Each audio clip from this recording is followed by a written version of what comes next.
No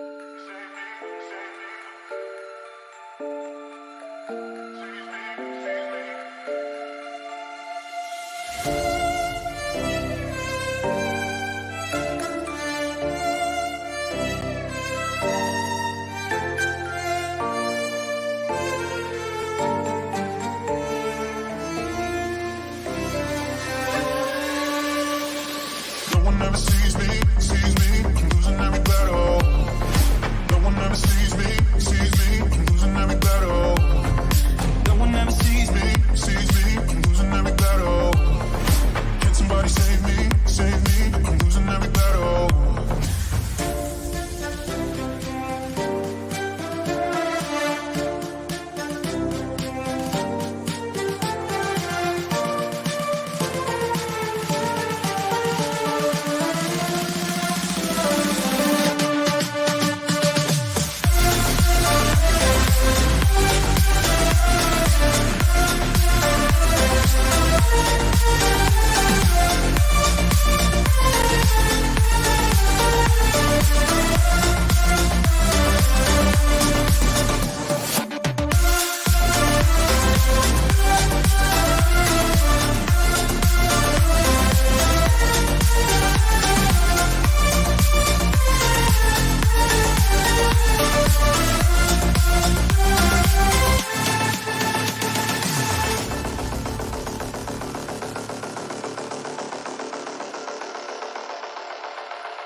Good morning, everyone. Hope you are doing well. This is the Brand Momentum Morning Show. I'm your host, Faith James, and it is the first Monday in October, right? It's October 4th.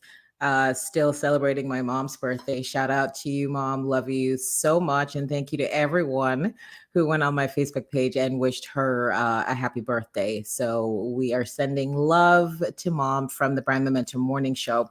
So what we do every month on the show is we select a book that is instrumental in helping you build momentum in your brand, in your life, in your business. And this month, I am so excited that we are going to be reading from Mastering Leadership, Shift the Drift and Change the World, 12 Distinctions of Master Leaders.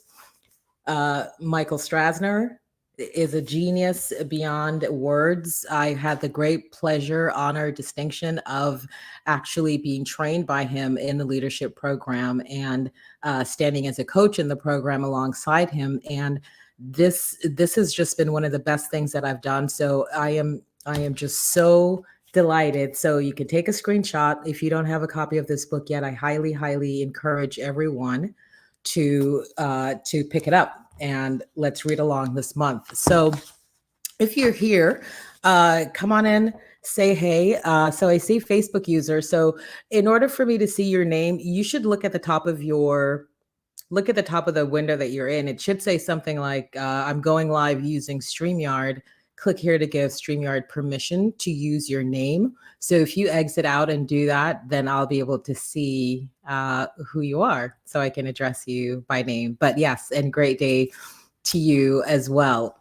So one of the things that is so important about whatever business you're in, whatever brand you're trying to build, you're intending on building, mastering leadership is the crux of it all. If you do not have expertise, mastery in these leadership distinctions, then it's really, you're working super hard.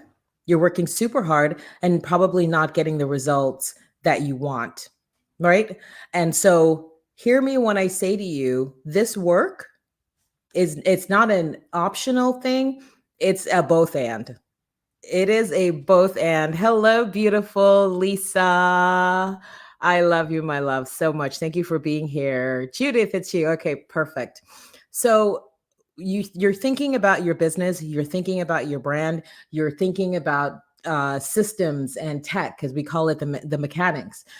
How do I build my list? How do I get automation in my business so I'm not doing everything over and over and over? And all those things are necessary and important, but most important is you.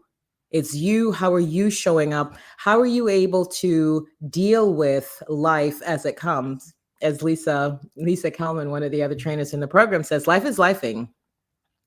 And how you deal with it is important. So most of you know from oh gosh, what's his name? Captain Jack Sparrow, right? He has this quote that says, the thing is not the thing, or the problem is not the problem.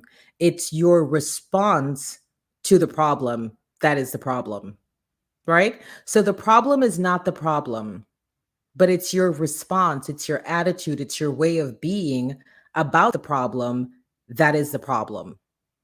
So the rain falls on the just and the unjust. We know that from scripture. That's just a way of telling you that everybody goes through the same thing. Some people get rain and they put their hand up in praise and they say, thank you, Lord Jesus, for the rain. Shout out to Lisa F., who's the most amazing flower farmer, right? Lisa knows when it rains, she's giving all praise to God. Some people see rain and they go, oh no, my hair, my shoes, I just bought these shoes. Why is it so rainy? So it's the same thing. So the event is what, for all of my people in leadership, the event, the rain, is neutral. The rain is not the problem, but it's your response, it's your attitude to the rain that is the problem. Because if you see overcast and your mood goes to crap, and then you start having an attitude with your kids or having an attitude with your wife because now it's raining, you don't get to play golf. Now everybody in the house has a problem. So the rain is not the problem, but it's your response to the rain. It's your attitude about the rain that becomes a problem that then multiplies and magnifies more problems in your life. If this is landing, let me hear you say totally landing. In the comments, write totally landing if this is landing for you. All right, so let's get to reading. So I'm going to jump around. When you get the book, you know, the dedication's beautiful, the foreword, all of that wonderful stuff. I want to start at the preface. So Michael starts off by saying, hello, my name is Michael Strasner. I am a master leader. Not because I know everything, far from it.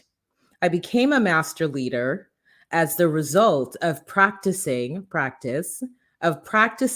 and rigorously applying the 12 distinctions of master leaders on which this book is based in my professional and personal life. So hear that.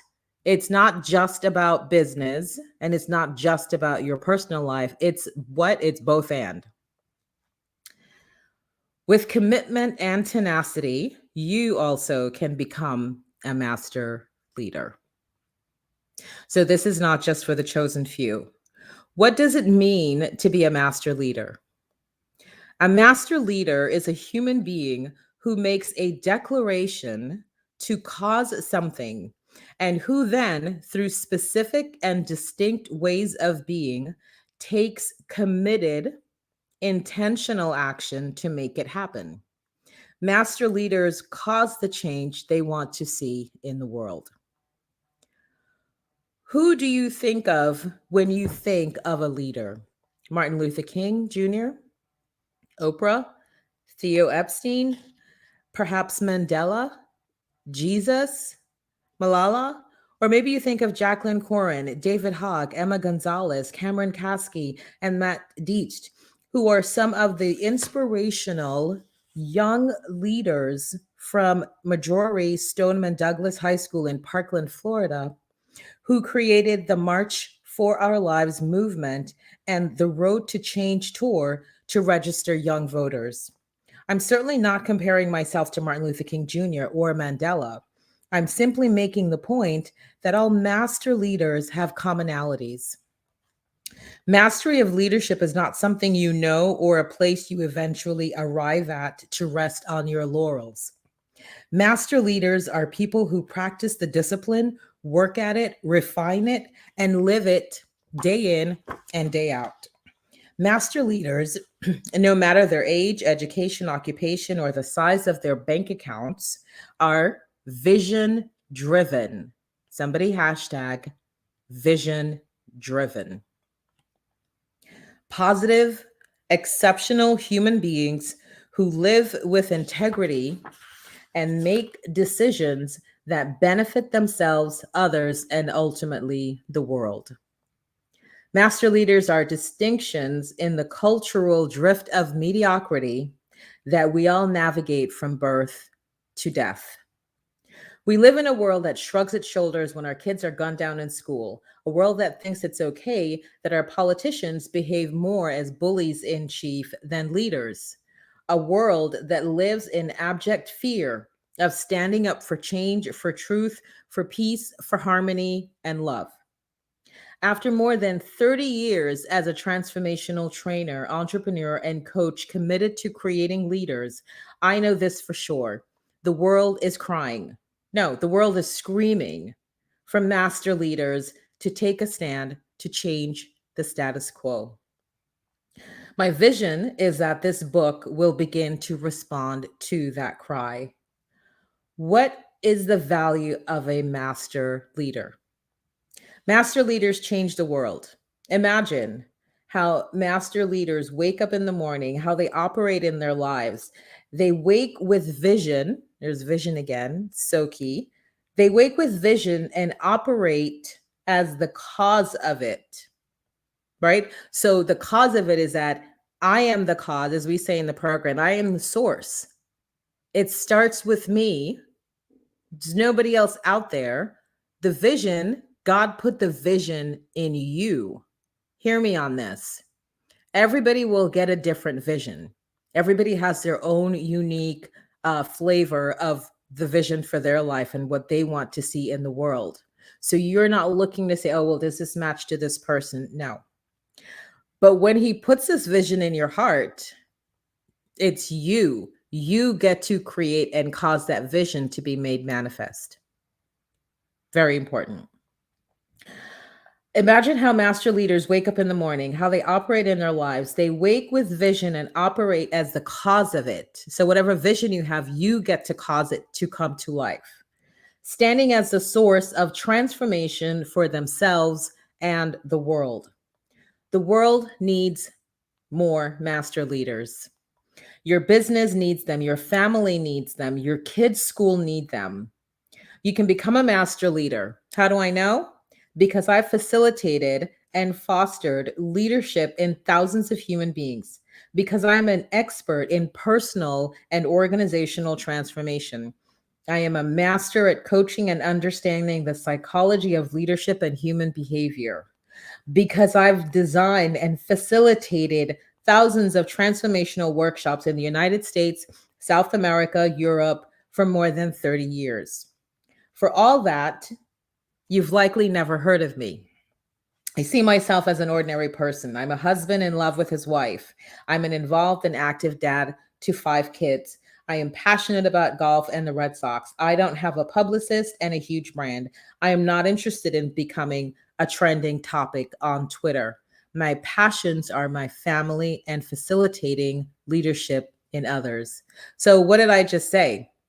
There's some people for whom their vision is to become famous, world-renowned, known across the globe, and that's okay, and that's okay for them. Good morning, beautiful Jacqueline. How are you, gorgeous? That's good for them.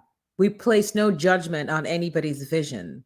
Michael is saying here his vision, right? His passion, his family, and facilitating leadership in others. Period, done, end of story. My personal vision is to create peace, love, unity, and abundance for every man, woman, and child throughout the world. To achieve that vision, I must enroll other leaders in becoming master leaders. The more people and more organizations who commit to mastering leadership, the closer my vision comes to reality. That's a win-win for all of us. It's time for each of us to play the game of life at the highest level possible. When you picked up this book, you stepped into the game and have now taken the first step toward creating your own vision and mastery of leadership. Congratulations. You've committed to cause the change you want to see in the world. Let's do it together. Lead On. With love, Michael Strasner, Dallas, Texas.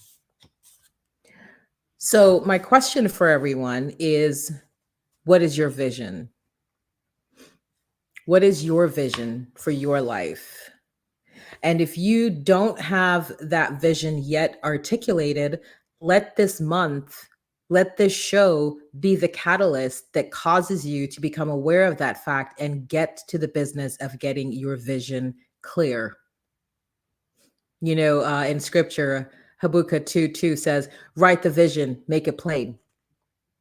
Because if you don't have a vision, you're just wandering, you're just meandering, you're just loitering in the drift, seeing what's going to happen today, without realizing the power that you have within you to create and cause exactly what it is that you want, exactly what it is that God's already put in your heart to do. Because God makes no mistakes. He is not just making stuff up as he goes along. There is already the master plan. There is already the ultimate blueprint. Scripture tells us he knew you before you were born. Yeah? So it's your job now to get about the getting of the getting, to let me get close to, let me get aligned to, let me come into relations with what is the plan for my life. What is the vision that God has already deposited in me? Let me uncover the cobwebs and the dust and all of the things that have gathered because I haven't been focusing on it, and get clear on that. I'm going to read again just so to give you an example of what a personal vision statement looks like, sounds like. My personal vision is to create peace, love, unity, and abundance for every man, woman, and child throughout the world. To achieve that vision, so that's the vision statement. Create peace, love, unity, and abundance for every person in the world.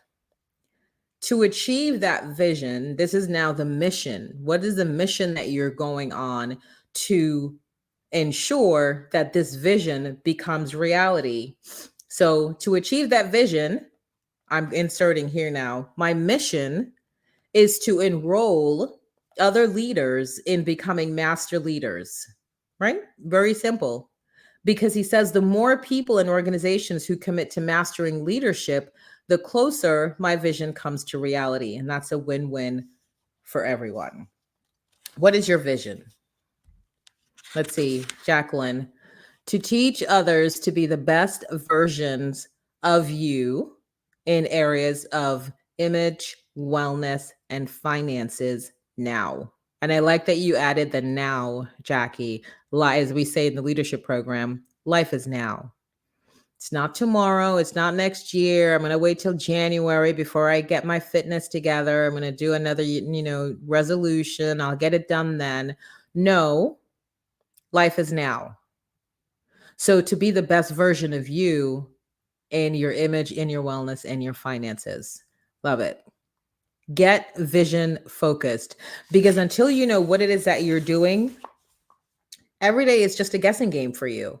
And remember, we're not guessing, we're creators. We're source. So the vision serves as your GPS destination, right? Just as in you get in a car.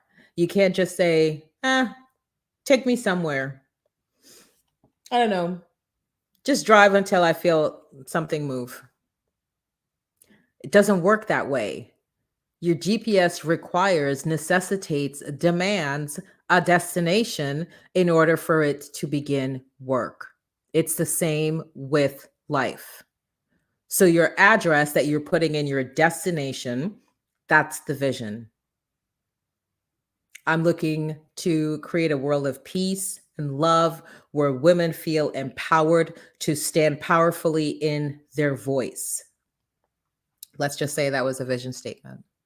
So then my mission to helping the world achieve that vision is to empower women through a series of workshops and seminars and role plays to help them hear their voice without being afraid of it, for them to have real world experiences of what it's like to stand here and say, yes, I am here unapologetically. This is me, and the future is female. So that when you wake up every day, you know where you're going. Because if that's the mission, and working toward that bigger vision of empowering women to really stand powerfully in their voices, then you know what you get to do every day. You're not confused, like, I don't know what I should do. I'm kind of bored. No, you can't be. If you have a vision, you can't be bored because you got work to do, right? You have work to do. So let's get into the introduction. So, the context of transformational leadership. Leader, a person or thing that leads. Master leader's definition. A person who makes a declaration to cause and create something unprecedented and then takes committed action to make it happen. So sometimes you want to say, we're leaders, we're this, we're that. And I always say, take a look around behind you. If nobody is following you, you're not causing people to take action in the direction that you're wanting them to go. You're just out on a walk. So the question is, are you leading or are you out on a walk? Very important. Transformation. This is the general definition. An act, process, or instance of transforming or being transformed. Here's a master leader's definition. A shift in our individual and collective beliefs that awakens new possibilities, the never-ending unfolding of possibility. So the possibility is so key. Because when you're a leader, you see solutions, you see opportunities to solve things. You don't just take things at face value and go, oh, well, that's not going to work. Well, oh, that's the way that's always done. She's never going to go for this. She's never going to say yes. When you jump into possibility, now you're leading from the front. Now you're taking distinct action. Most people go, oh my gosh, how did you get so-and-so to come on your show? Because I asked, because I was in a possibility of it, and because Jesus says you have not because you ask not. Leaders take chances. Leaders go forth, and they're willing to pay whatever the price is that they have to pay, that they get to pay, actually, to make this happen. So I believe it's time for each of us to play the game of life this way, all in to win. This book will give you specific tools and ways of being that you can learn and embody, tools that you can use to create and cause the future that you envision for yourself, your family, your community, your business, and ultimately the world.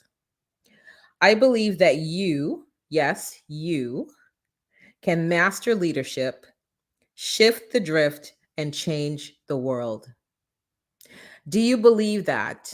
Because this is so key. When we are standing in disbelief, when we're standing in limited ways of being, that could never happen. Like, oh, I don't know enough people, or I don't have those connections. That could never happen for me. When you shift out of that and you shift into, yes, you can. When you understand the truth that God says, there is nothing too big for me. Who are you going to believe? Are you going to believe God, or are you going to believe your lying eyes? Are you going to believe your doubting heart? Because who created your heart in the first place? Who created you in the first place? So it's a choice.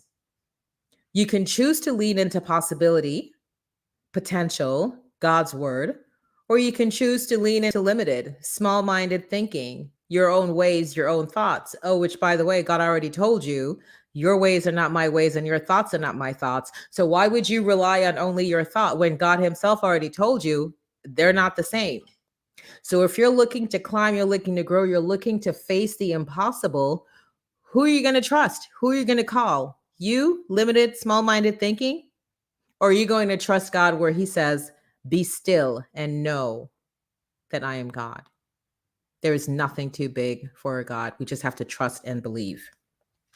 So are you thinking, okay, Michael, I've read tons of leadership books and I've heard all of this before. How is this different? Or I hope so, Michael. I've been trying to work up the courage to quit my job and start my business. Or is your conversation, can I really be a leader?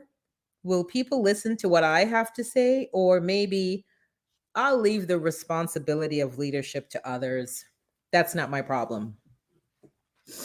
Do you know how many people do that last bit? Oh, somebody else. Somebody else will do it. Somebody else will come pick that up. When you stand in, if it's to be, it's up to me, one of the distinctions, you'll go. You will absolutely go, and it will do such amazing things for you. Okay. Whatever the internal conversation you're having with yourself, whatever stories you're telling yourself about your ability or inability to lead and impact change, I've heard it, and I'm saying you can change it. Because here's the caveat that makes this book unlike other leadership books. Everything in it, every concept, every example, every leader presented is filtered and delivered through the context of transformational leadership at the experiential level. Excuse me. Leaders like Martin Luther King Jr. and Harriet Tubman and Abraham Lincoln aren't remembered just because they were visionary, which they were, or inspiring, which they were. We remember them because they fundamentally transformed us, the collective us.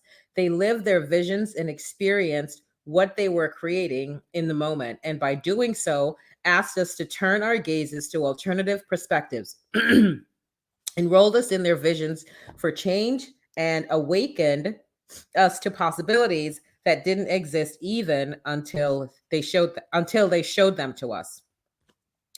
By embodying their visions and modeling them for the world through their ways of being, they transformed our lives and the future by leading us to adopt their visions and make their visions their own.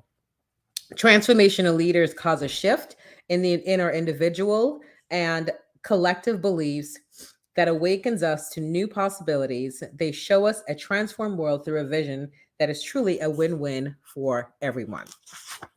All right, I'm going to jump to shift the drift. This is such an important concept. I want to spend a little time with this. So for those of you who are not in leadership, you're thinking like, well, what is the drift? The drift is the world. The drift is the world that is unawakened, unaware, just meandering, loitering, going about the business of life without any guidance, without any focus, without any direction. Drift. A driving movement of force, impulse, impetus, pressure. That's a generic definition. Master leader's definition. A cultural phenomenon since the beginning of human existence, a generational phenomenon passed on through communication, family teachings, tradition, education, and cultural norms, an invisible context of mediocrity. That's it right there. When you're in the drift, you're living a mediocre existence. An invisible context of mediocrity, our societal status quo, our silently agreed upon accumulation of limiting beliefs and collective autopilot. Wow. Welcome, friends and fellow leaders, to the drift. You're in it right now. It is all around you, all around us. We're wading in it, schlepping through it. The drift continually laps at our ankles. We're born in it, we live in it, and we die in it. The drift is global. Though it may look one way in San Diego, another way in Boston, and yet a different way in Puerto Rico or China or Paris, the drift is an invisible context of mediocrity. It's our societal status quo, our silently agreed upon accumulation of limiting beliefs, our collective autopilot. It is a thick pea soup of unconscious apathy. It's where the stereotypes and assumptions live. It tastes like lethargy, and it looks like distrust, like disconnection. It is where dreams and visions suffer and ultimately die. The drift is timeless, and it lies. The drift is not new, it's perpetual. It changes as the beliefs of society morph and reflects the fictional norms of a culture lived by at that time. Let's take Galileo as an example of the timeless nature of the drift. One day, around 1610, Galileo looked through into his telescope and confirmed Copernicus's theory that the Earth revolves around the sun rather than vice versa, which went against the teachings of the Catholic Church. In 1616, the Church ordered Galileo to cease teaching this heresy. He didn't, and went on to theorize and publicize that the rise and fall of the tides provided movement of the Earth. Outraged, the Church locked him up and kept him under house arrest until his death in 1642. Good morning, beautiful Mary, and thanks for joining us. Wow. More than 350 years later, in 1992, Pope John Paul II officially declared that Galileo's theory was correct. Galileo's persecution and imprisonment were a result of fictional belief systems of the drift in the 1600s. It's interesting that the church was so committed to being right that it took 350 years for them to own up to their part in it. Unfortunately, that did not help Galileo. When I was a kid, we learned that Christopher Columbus discovered America. We know now that many other explorers arrived before Columbus, not to mention the indigenous people who already occupied the land before them. Columbus opened the door to European colonization of North America that eventually led from his mission, financed by the Church of Spain, to the Jamestown settlement financed by the Church of England. I contend that we in US society are encultured in a belief system that completely discounts and ignores the fact that an entire race of Native Americans existed before us. Until we say that sorry, let me read that again. I contend that we in the US are encultured in a belief system that completely discounts and ignores the fact that an entire race of indigenous Native Americans existed before us. In the drift, in our Judeo-Christian society's view, is that nothing exists until we say it exists. And when we say it exists, almost magically, it exists. This view allows us to stay collectively. We discovered America, and this land is ours because we discovered it. So whoever these people are that are on our land need to get off our land. And if they don't get off our land, we'll push them off our land, no matter what it takes. We're still saying it. It's the immigration conversation in the drift. Current examples of the lies in the drift is telling us that the drift is telling us include racism is over, global warming is a myth, there are some good people, marching with white nationalist groups, as happened in 2018, unite the right, rally in Charlottesville, Virginia. We're still teaching our kids that girls should act one way and boys another, that women who sleep around are easy and slutty, but men who do it are cool and players. A woman who dominates in business is a bitch and acting like a man. But when a man dominates, he's considered a successful leader. The drift perpetuates lies and double standards. When the drift speaks to us, it says, whatever you do, don't rock the boat. Even if you don't agree with the status quo, don't speak up. Don't call attention to yourself. That is the drift. The drift is often arrogant and talks this way. He with the most toys wins. I'm better than you. I know. I'm right. I'm the best. It's a dog-eat-dog world, and I'm a stable genius. The drift is invisible, but you can see it if you look for it. Give it a try. Glance up from your phone or desk for a minute. What do you see? I'm betting you see other people looking down at a screen, at the floor, at their coffee, at something other than you. Stop and be present. The next time you're in a crowd or on an elevator, notice how no one makes eye contact and everyone, earbuds firmly in place, is staring past you, looking somewhere else or following the floor numbers. You'll see the drift when you begin to observe what's going on around you. The next time you're on the road, watch commuters in traffic. Better yet, Go to your downtown area or wherever people in your world head off to work each morning. Watch them. The going to work zombie apocalypse is its own drift. And you can watch it moving in a Monday to Friday wave, trudging along, no connection, no authenticity, no substance, not rocking the boat. The drift is numb and unaffected. This is the world we live in. This autopilot we operate in, it's domesticated and encultured us, ingrained us, and it's constant. It's a thick, muddy river. It's a human current that is here before us, exists while we're here, will be here after we're gone. The drift is eternal and deep, with a relentless current that knocks many of us down. How are you loving life in the drift? It's monotony, it's mediocrity, it's moronic. You get to choose to not be a part of the drift. You get to choose to stand against the movement, the wave, the trudgery of the drift, and be a leader and stand out and say authentically your voice, your vision, when it's something that you truly believe in. We cannot be asleep at the wheel any longer. Born in the drift. The drift begins the same way for each of us. Imagine yourself as a baby. When you were born, you were a blanket canvas.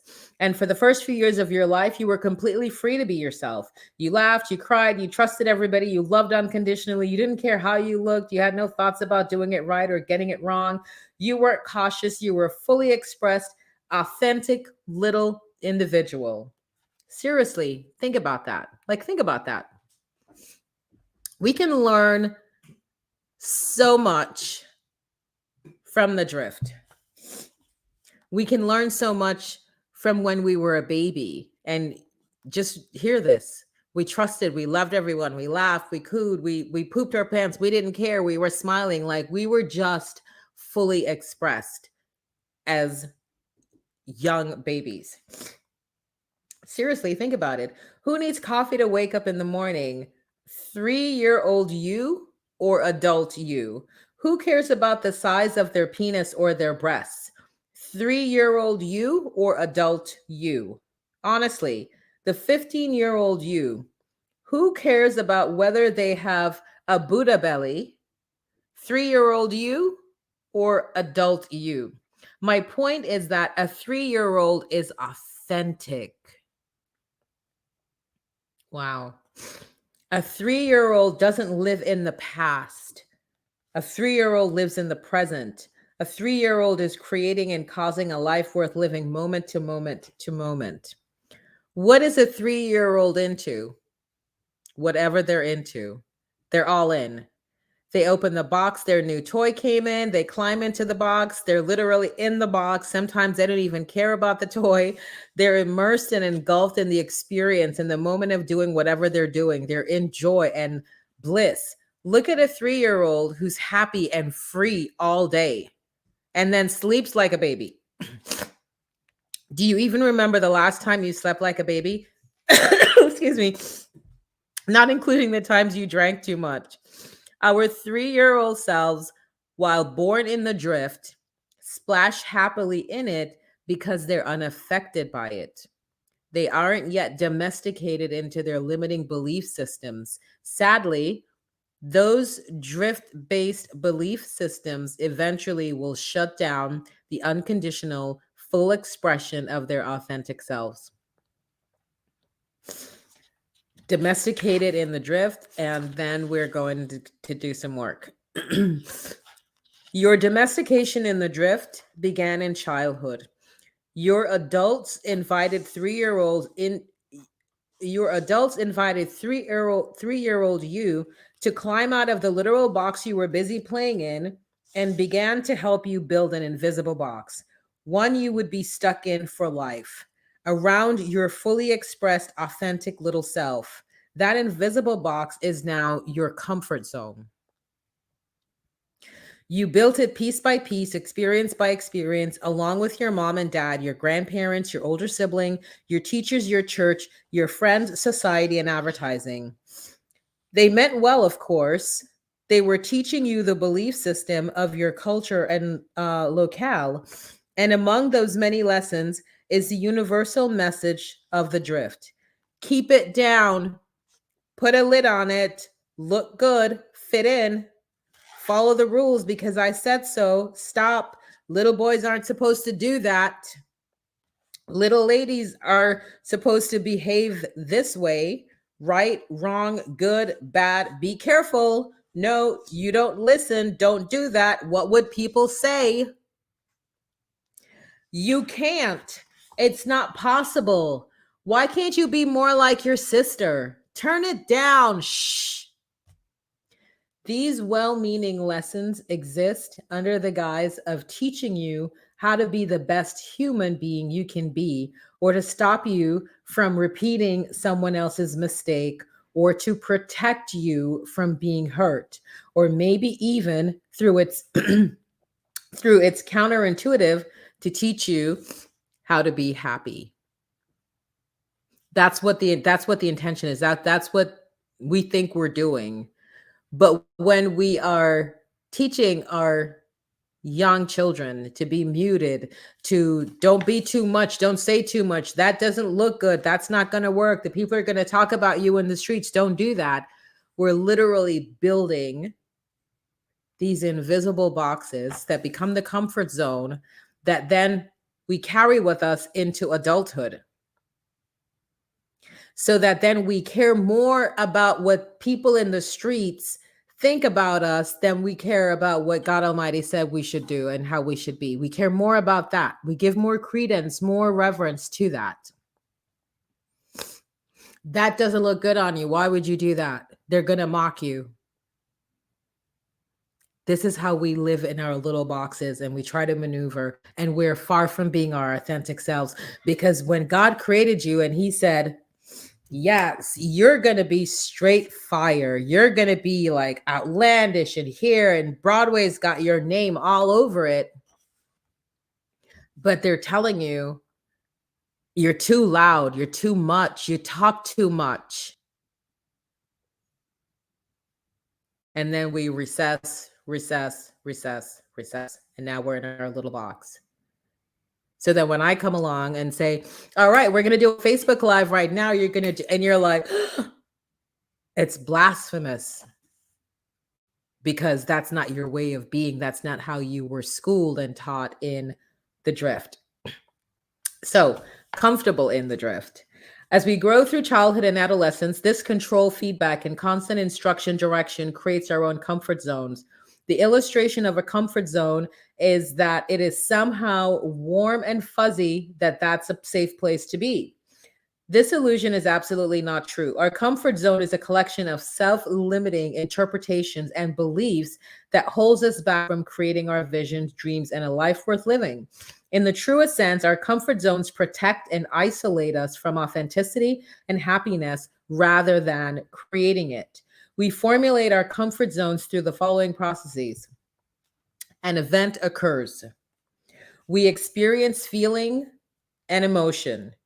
We interpret and then create a belief from those interpretations. As a result, we create a filtering system that we use as a lens to see and judge our lives, and we loop it continuously. Jacqueline's funny. Jacqueline says that her husband says I talk too much, right? And you're like, frankly, my dear, I don't give a damn. I'll talk as much as I want. Yeah, exactly. And how we parent cultivates the drift. If we're using, Lisa, if we're using limiting, small-minded strategies for parenting, right? That's what happens. So here's an example. Here's a fundamental example. Event. You're 5 years old. You fell off the swing in front of people and they laughed at you. Experience. You experience pain, maybe physical pain, but certainly emotional pain and hurt. Interpretation. So this is now you interpreting this experience. You interpreted your feelings, your experience, embarrassment, fear of being hurt again.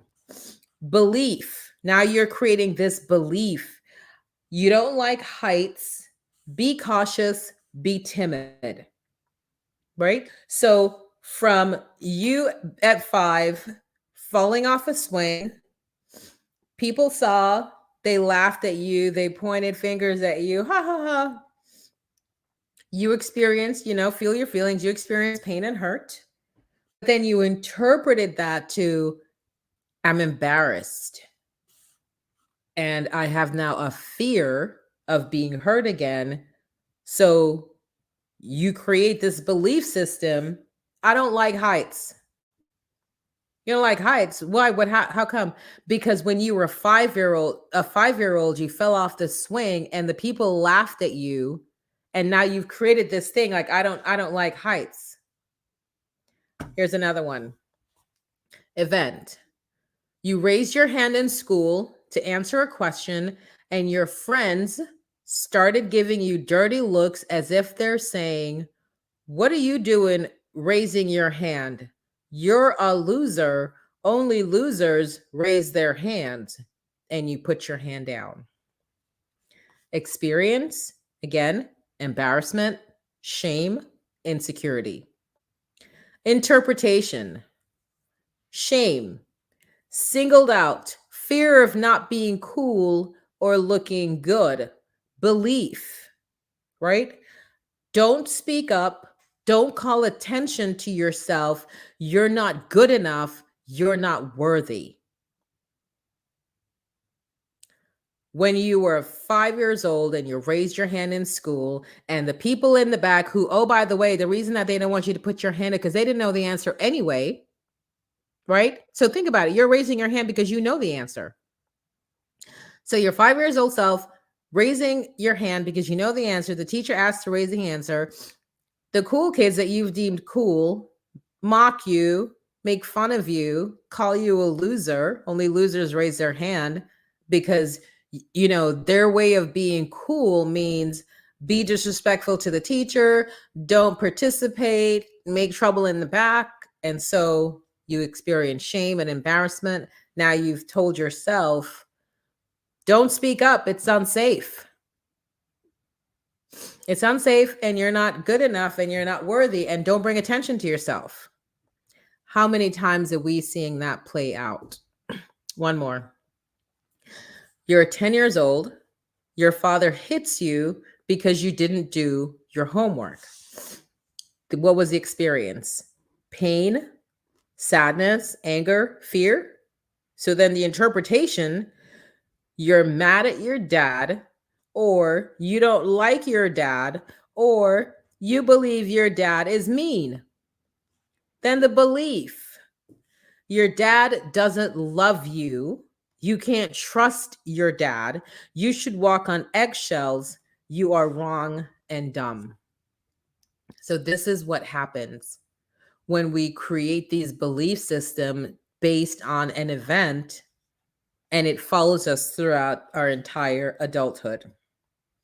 So it's an event that happens. What was the experience? You made an interpretation, and then a belief system formed. That this belief system now runs with you for the rest of your life unless you break out of it. So creating our comfort zones is a continual process. Event, experience, interpretation, belief. When you were very young, we didn't necessarily create rock solid beliefs and hold on to them until they were reinforced. But as we get older and our interpretations and experiences repeat, our beliefs get stronger. Think of it this way. If your father spanks you one time when you're 4, you're most likely not going to create a belief from it. But if your father is still hitting you when you're 15, you're definitely going to create a belief. And that belief will be something like, I'm a piece of crap. He's an asshole. He doesn't love me. I can't trust anyone. I need to get out of here as soon as possible. The issues that keep you embedded in your comfort zone started when you were a child. Your beliefs about what you think about men, about women, about yourself, about the world, about your place in the world were all established by the time you reached adolescence. And then you reinforce them with your choices, behaviors, and actions. I'm a prime example. So now this is Michael sharing his story. When I was 17 years old, I was rebellious. I didn't like myself. I didn't love myself. I was a good actor pretending to be cool. So I had lots of friends. But at home, I thought I was totally worthless and didn't belong at his house. My parents said, Michael, you should go to the University of Massachusetts. They lived in Boston. It's a great school and you're going to love it. A lot of your friends are going there. You're close to home. We could come visit. I heard I heard that like nails on the chalkboard. My parents could come and visit. They won't come because they don't care about me. I'm not going to UMass. When I leave here, I'm not coming back. I'm getting as far away from here as possible. So I decided to go to Georgia Southern University. My parents said, Michael, you shouldn't go to school in Georgia and you won't like it. You won't fit in. It's still like the 1800s there, very backward and racist. Of course, I said, okay, sign me up. I'm ready to go right now. At the time, I couldn't do anything that was in my own best interest, my own drift inside. The drift was to sabotage myself every opportunity. I didn't discover my unworthiness at Georgia Southern University. My unworthiness led me there. Our beliefs are not created when we are 20 or 25. They are built on a foundation we created as children. And unless we go through a transformational and interruptive process, most of us reinforce those beliefs for the rest of our lives. Each time we reinforce a belief, the comfort zone gets a stronger wall because the walls of our comfort zone are constructed from our limiting beliefs and interpretations. Eventually, that authentic, joyful 3-year-old gets walled off, and shut down. Ultimately, each of us lives in our comfort zone, treading water and controlled by the drift. We're operating from certain behaviors and certain ways of being simply because that's what we were indoctrinated in and trained to believe. So I'm going to leave it here for today. So here's the work we get to do. I want you to think about, for you right now, if I were to say, is there, and let's focus it in family, in our family life for this part. Is there anything when you think about your family life that you are like, I absolutely would not do that? So let's just try on a couple of things. And what this is going to help you to do is to see where you still have any barriers or any boundaries or anything, any walls that you've put up.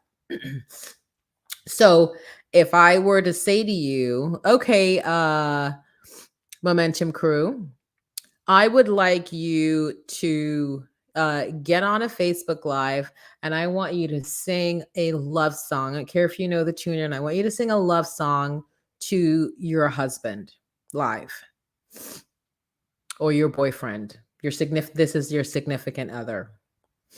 In the chat, if you're like, yeah, no, or you're like, heck yes, I would do that. Let me see where you are.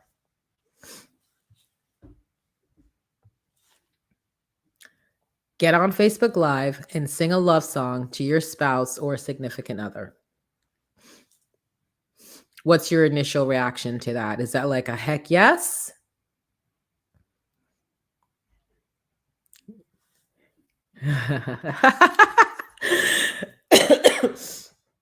Lisa says nope. Okay. And see? And Jacqueline says yes, even if I don't know the words. Nicole, good morning, beautiful, would totally do that. I love this. So when I said before about the event being neutral, and we haven't actually gotten to that section in the book, but I'm telling you, the event is neutral. Remember, I said the rain falls on the just and the unjust? Neutral event is the rain.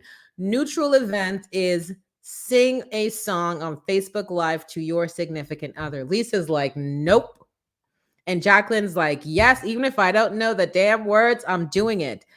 That's a neutral event. Now, the experience, the interpretation, the beliefs that you have built around this idea of showing up, because of course that's being vulnerable, because if you're not Mariah Carey, right, you're not Beyonce, we can estimate it's going to be out of tune. Jacqueline's already said she may not even know the words, right? So she's going to flub and maybe have to hum certain parts of it. So is the nope, Lisa, this gets to be work for all of us. Where does the nope come from? Is the nope, I would not do that from a self presentation. So there's a phenomenon in psychology, it talks about presentation bias, meaning I'm not going out if I don't look good. If I don't know the words and I look silly, I don't want anybody pointing fingers at me, laughing at me, right? So we get to dig into is it that's causing the nope because of how people are going to experience us and maybe potentially laugh and mock? Or is there another experience, belief, interpretation for you, Lisa, around the nope? Right. So Lisa says she's not putting herself out there. Let's dig underneath that, Lisa, because what's going to happen? Okay. So Lisa says that's absolutely it. What's going to happen to you when somebody says, oh my gosh, she doesn't even know the words. Like, what a crazy lady. That's not even how the chorus goes. And they laugh. Good morning, beautiful. Mokachina in the house. What's going to happen? So you sing pick the love song. You don't know the words, you know a little bit of it, you don't know too much. And the audience the audience, right? So it's judgment and fear because I'm going to say, oh my gosh, who is this Lisa chick? Has she ever heard a song before? Does she even know the idea, the meaning of carrying a tune? Oh my God, girl, get off my page. Girl, bye. What's going to happen to you, Lisa? What's going to change for you when me and Jacqueline and Mochaccino and everybody here, we're just like laughing like, girl, do you have some money to get her some singing lessons? This is a hot mess right here, honey. No, gather yourself together. Lisa, what's going to happen to you? And this is for everyone. So let's switch out, sing a love song to your significant other, to do a live introducing a new product that you've just created. Right? What is Lisa? Yeah. Nothing, Lisa. Nothing is going to happen to you. So, Lisa, this is what we do on the Momentum Crew. When anybody wants to come for you, have a thing to say to you, this is what you ask them first. Do you have a check for me? Because if you don't have a check for me, you can't say nothing to me because you're irrelevant in this world. This is just, Lisa, it's the same thing as what we practice in practice. Frankly, my dear, I don't give a damn because you don't pay my mortgage. That's what I'm saying. Do you have a check for me? Are you paying my mortgage for the next year? Then maybe I might listen. I love it. Lisa says challenge accepted. Absolutely. Because it's a neutral event. You're on a live video talking about your new line of, you pick dahlias. It's the same thing as being out there singing a love song. Nothing's going to happen to you. The people, it's either for the people or not for the people. The people may laugh and judge. Remember this, and I've said this to you before, Lisa. Not everybody got on the ark. When Noah came and Noah said, listen, here's the tea.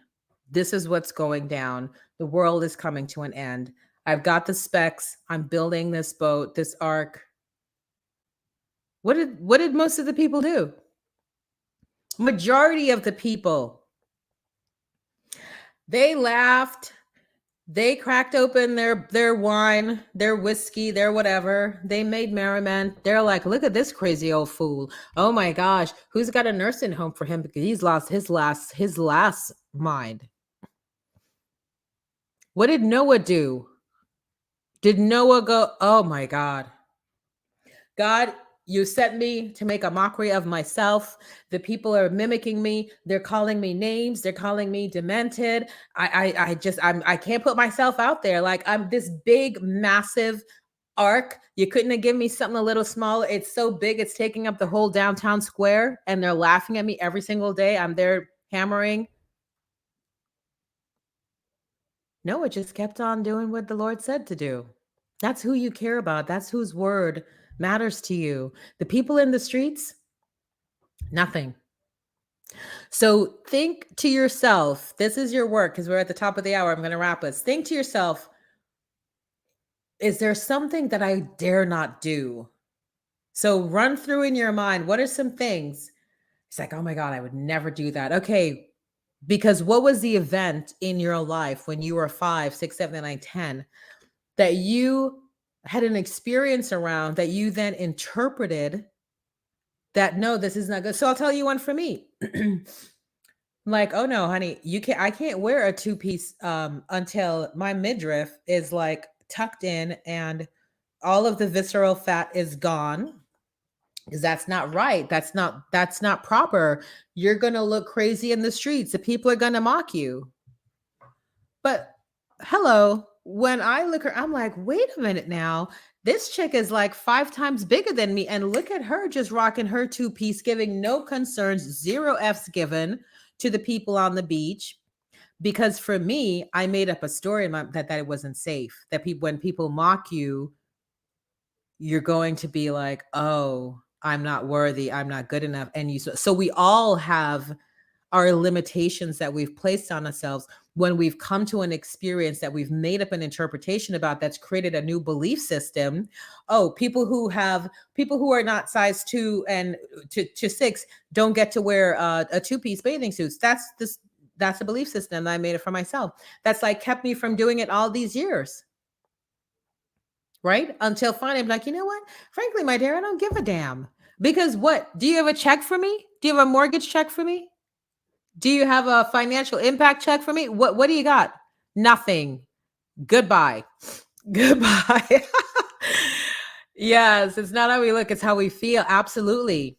And that's why we get into the feelings. It's like, you know what? So much gratitude to be given for this life. Life is now, people dying left and right from all sorts of illnesses, challenges, just craziness in the world. So we get to really focus in on being our true, authentic self, the way God created us. Think back to your 3-year-old when you just didn't give a damn. You were like throwing sand. Your food was, on the table, life was good. You were just in the moment, like now, like what else you got? What else can I get into? That's who we get back to being. So this is the book we're reading this month. If you don't have it, get a copy. Highly, highly recommended. And, talking about being audacious and bold and just going. And when Jesus says you have not because you ask not, right before I went live, I messaged Michael on his Instagram. And I said, hey, I chose your book for October reading for the Bravo Mentor Morning Show. This is what we do. Would love to have you on the show to come and talk about the book, the vision, all the things. And I just put it out there. Listen, he may come and he may not come. And either way, it's awesome because you know what? I broke out of like, oh my gosh, Michael, he's so busy. Da, da, da. He would never make time to come on my morning show. This is what we do. We keep ourselves small. So I just said, oh, if I had any challenge, like, ooh, is that too much? Is that too like, you're trying to be brand new? You're going to bring Michael Strasner, the Michael Strasner. Yep, absolutely. So whenever you face a fear, you're like, jump right in and do it. So I love you guys so much. This has been so good. Let me know if you are exactly. You're not going to die. You're not going to die. And if you're worried about somebody saying something about you, ask them in your mind, do you have a check for me? Because otherwise we don't have a conversation. There's no conversations for us to be had. So do the exercise. Think into what are the things that you dare not. Lisa said, challenge accepted. So I want everybody within the sound of my voice, those of you who are watching on the replay, #replay, you get to hear this is the challenge. Something that initially you think like, oh my gosh, I would never do it. Go on a live and do it. Tag me so I know it's done. I can see it. But it could be about a personal thing. It could be about a business thing. It could be about, something that you even think, I don't care what it is. It's about you coming front stage, standing in your worthiness, standing in your ways of being and saying, you know what, frankly, my dear, I don't give a damn. You don't like what I have to say, or you don't like that I come on my Facebook Live 5 days a week. Guess what? No F's given. All right. So that is us.